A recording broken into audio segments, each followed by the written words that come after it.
All right, guys, so now we just have to install our plugins.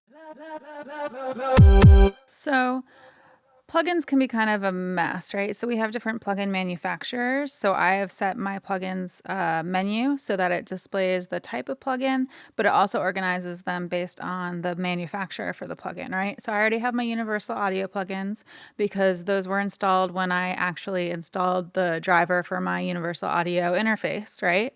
So I have these here installed already. These are the ones that are authorized through my actual interface, I believe. So if I were to unplug from the interface, I wouldn't have access to these plugins. But we do have our Avid plugins and our Air Music technology, which comes with Avid, right? So we have these. These are going to work whenever we can open Pro Tools, right? So we used to need an iLok to open Pro Tools every single time, no matter what. Now we have like the iLok cloud system, so we don't need to physically plug in our iLok. For example, my iLok right now is not plugged in, but some plugins nowadays do still use iLok technology or something like an e-licenser, like a USB dongle. So that's one example of a way that you can authorize your plugins. And then the other way you can authorize your plugins is sometimes you can authorize it straight to your computer using like a cloud service. So I'm going to show you two examples to show those two different methods. I think FabFilter uses the actual iLok, so I'm going to start with FabFilter because I have their complete bundle. So basically, you're going to want to go through your whole list of plugins that you own and make sure you install all of them, right? Or all the ones that you want to have installed. So what you're going to do is go to the plugin manufacturer's website for the most part, unless you have a bunch of installers saved somewhere, which I might actually have, but I'm going to show you guys this way. So go to their website. I'm going to just hit download here and see what they've got here. So the total bundle, that's what I have. So perfect. You want to make sure it's compatible with your new OS, your new system. Let's see. I don't need that because I already have that. So most plugin manufacturers, the way it works is it's free to download their actual software and you can install it and that's fine, but it might not open, right? So what happens is you can download the installer, you can run the installer, you install the actual plugins, but if you don't have the cloud service or the iLok or the e-licenser plugged in that actually licenses the software, you're not going to be able to run it and use it. And some softwares will make it so that you can run it and use it, but there's like a sound interrupt every 30 seconds or something like that. There's just different ways that they tend to do things. So I'm just downloading this installer right now. And you know, I think I have an old version of this, so I'm going to have to download this, the Pro Q2, I think. So I'm going to click on this. So I'll look at what I have once I actually install this bundle and see what versions are not working. So for example, the Q3 might not work, so then I'll install this one. I don't think I really need to show you guys that, but just so you know, that's something to keep in mind. Your version of whatever total bundle you have or whatever plugin bundle you have might not be the same thing as what the current version is. So you just want to keep that in mind. But usually you can find legacy installers on whatever the company's website is. So I'm just downloading this. I'm going to actually close out of Pro Tools. Sure. Why not save?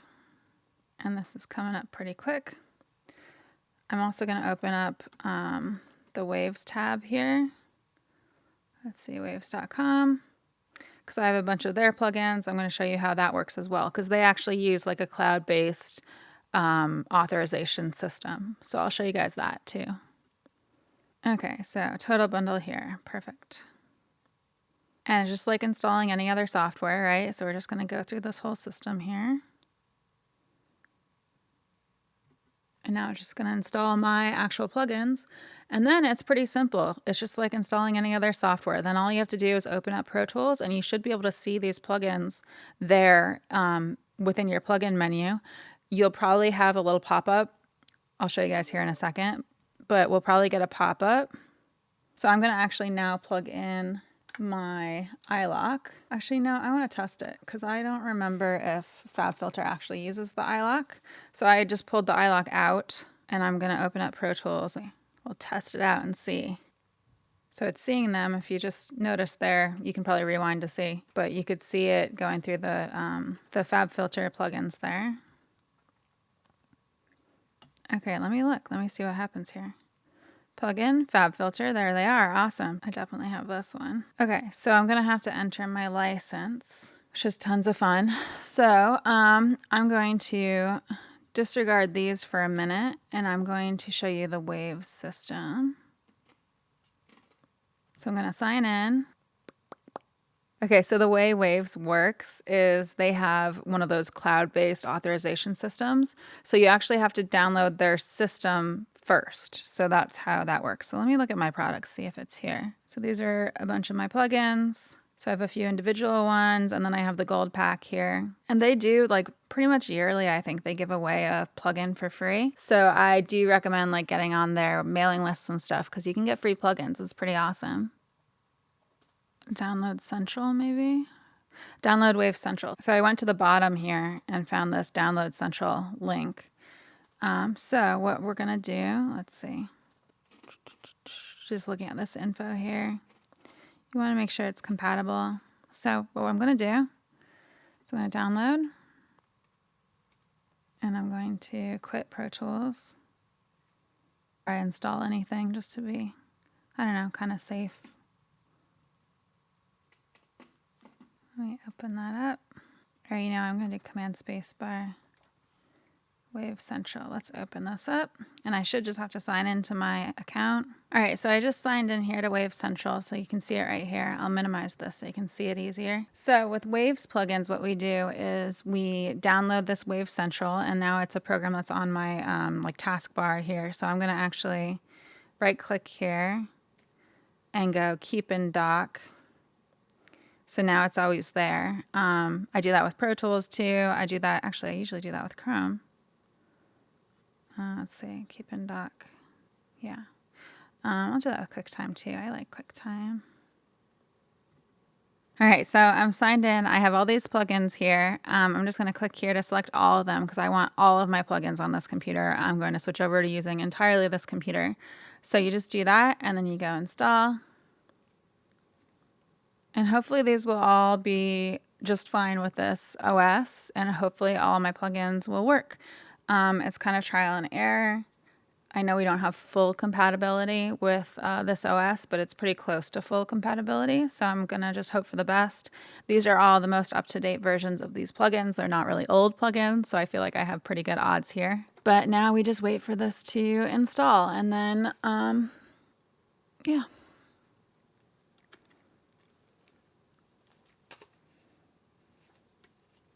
So it's installed. Cool. So I'm going to hit OK. All right, so these are all installed now. So the problem is these are all licensed to my old laptop. So what I'm going to do, see if I can find this. Licenses, devices. So that's my old computer. This is my new computer. So I'm going to name this.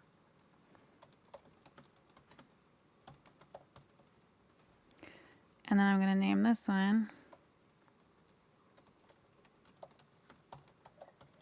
Okay, that'll help me just while I'm switching these around.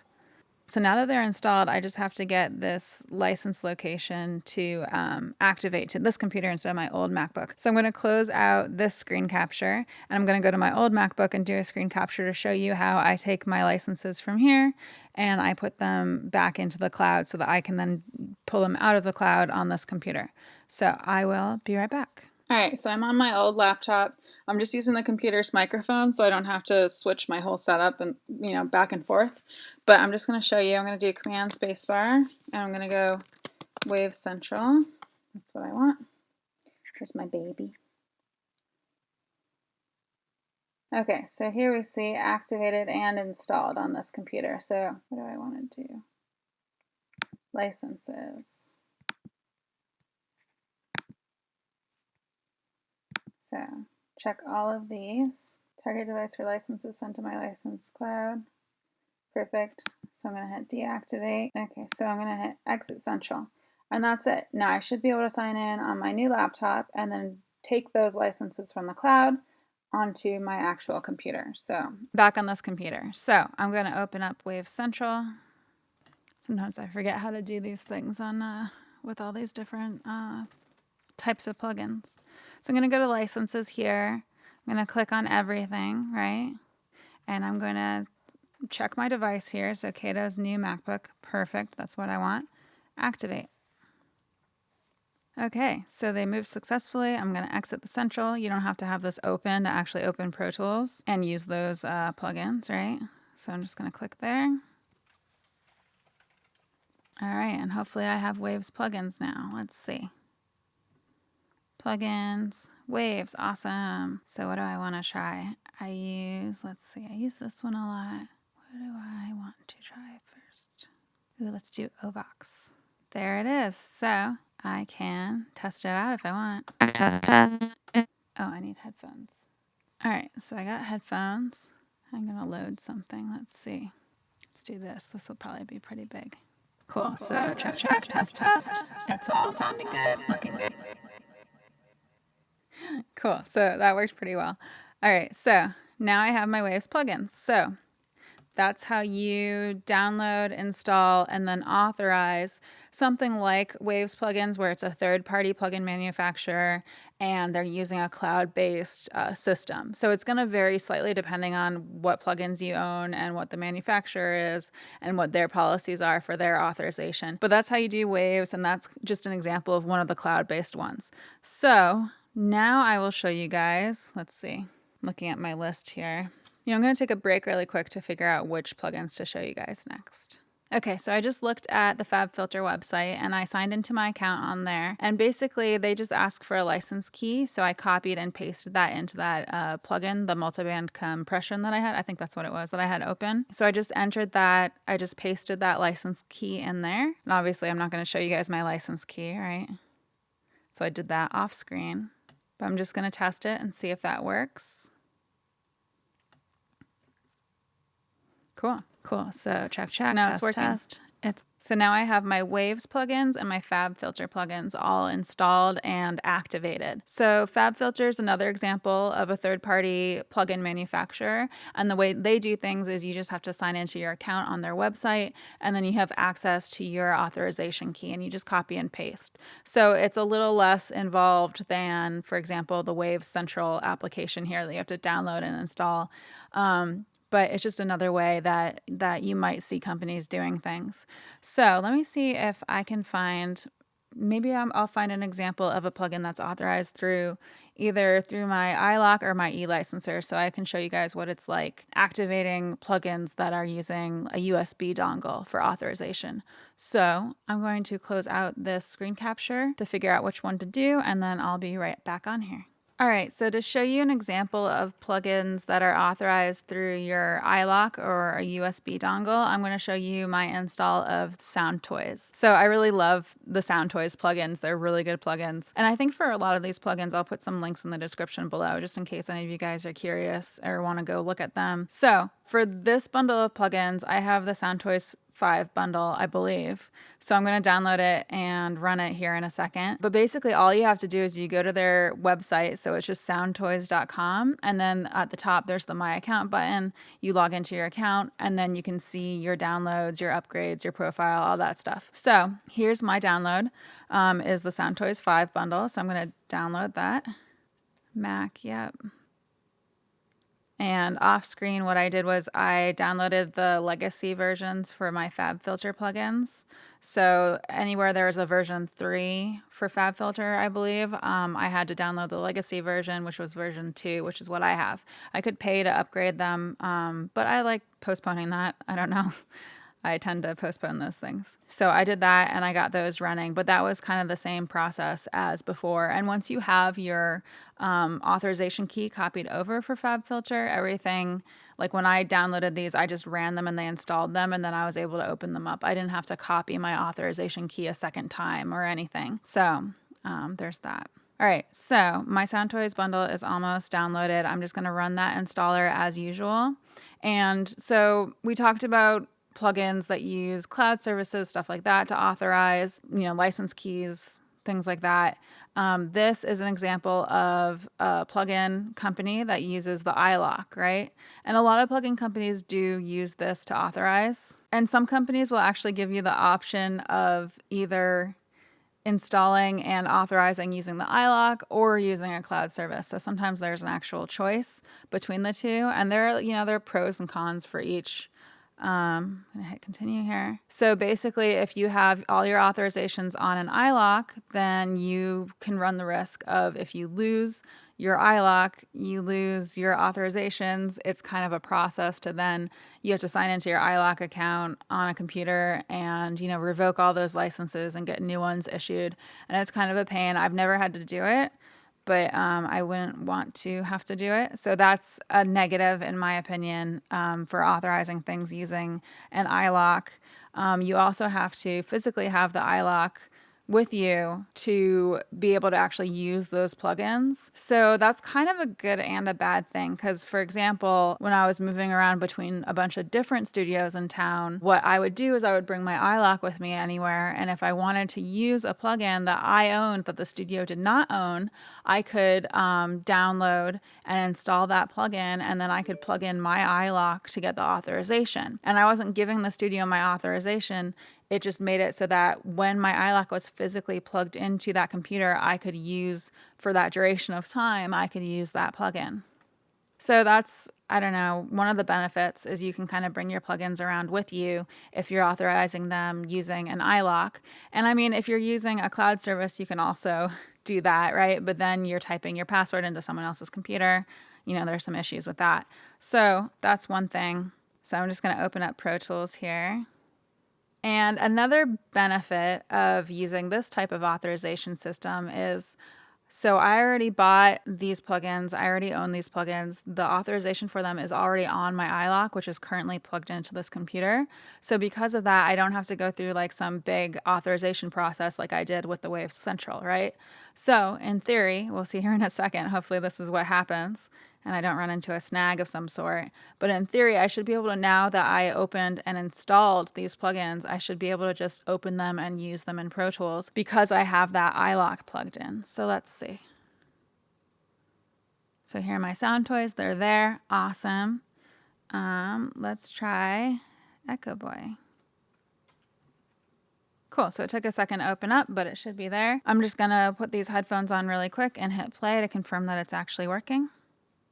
Cool. So check, test. It's all sounding good, looking good. I'm just going to run that test one more time with this plugin bypassed here. Cool. So check, test. It's all sounding. Cool. So it's working. So it's really, really easy to get plugins up and running on your computer when you're just using an iLok authorization. So that's one benefit of it. I know a lot of people don't like iLoks, and iLoks are kind of more on their way out in some people's opinions. I know a lot of people are switching over to different types of systems for authorization. I think like Slate Digital, last time I had Slate, I don't know if I still have Slate plugins, but last time I had Slate plugins, they used Gobbler, which is like a software that you can use to authorize software. So they used Gobbler for their plugins. Last time I checked. But there's like a bunch of different ways that you can do this. Just what I would do is, have your complete list of all your plugins. So I actually keep a list on physical paper so that if something happens to my old MacBook, for example, and I had to get a new MacBook, I wouldn't have to be able to get that MacBook working to know what plugins that I own, right? So I could open up my old MacBook right now because it's still working. I could open it up and look at all my plugins, just, click here, look at my plugin list and go down the list and just make sure that every single plugin that I have on my old MacBook, I now have on my new MacBook. So that's one way of doing things. But if something happens to your computer and that's why you have to get a new one, then you might want to have a physical list somewhere, right? Because, we have all these different third-party plugin manufacturers. It's not like you can sign into one account somewhere and have a complete list for what you own, since they're all like different entities. So I actually have a physical paper list that I will reference when I am installing and authorizing plugins on this new computer. So yeah, that's the basic idea. I'm going to quit this screen capture and just go through all my other plugins that are on my list and get them all installed and activated. And I hope some of you guys found this interesting and useful. At this point, I think I'm pretty much done with setting up my computer in my studio. The only other thing I would do at this point is go into my folders on my old computer. And, you know, sometimes you'll want to back this stuff up too, just to be safe, right? Same idea as having the paper list for the plugins is back up this kind of stuff. But I will go and then literally copy and paste onto like a thumb drive or, you know, upload to Google Drive or however you want to do it, but transfer different folders for my personal presets for my plugins. I will copy and paste over to this computer. Now my mind's going blank. Templates. So I will copy and paste over my different templates, my different Pro Tools templates that are my personal templates that don't come stock in Pro Tools, right? All the stuff like that, the little tiny things that, you know, as you're working, you're like, oh, I want to open this template. Oh, I don't have this template on this computer, so I'm going to need to copy it over from the old computer. So all that stuff, I'm going to go and copy and paste over after I get all of my plugins installed and authorized. And then I am good to go. And I don't think there's anything else at that point besides maybe changing my desktop background to a bunch of photos of my bunny, because I'm definitely going to do that. But yeah, I hope you guys found this useful. I actually got a request to do this video with my new computer, so I hope someone found this useful. I know there aren't a ton of videos out there on this topic because it can be kind of tedious and boring, but you know, I know at least for beginners, it can be kind of difficult to know how to navigate all this stuff and get everything up and running in a new studio scenario. So, or even in a upgrading your computer scenario, right? Which is what I'm doing right now. So I figured it was a good idea to do this. I was going to do this stuff anyway, so I just threw on a screen capture before I did it. I hope you guys don't mind this type of video, but that's about it. I hope you guys found this useful. As always, if you did, please hit the like button, share my video, subscribe to my channel, all that stuff. I would really appreciate it. And if you do want to support my channel more directly, I do have a Patreon. So it's patreon.com/CatoNoise. And my patrons do get access to additional content. So I appreciate all of you guys. Let me know if you want a specific type of content. I am always open to suggestion. So I think that's about it. I come out with new videos every Wednesday, and thank you for watching. Okay.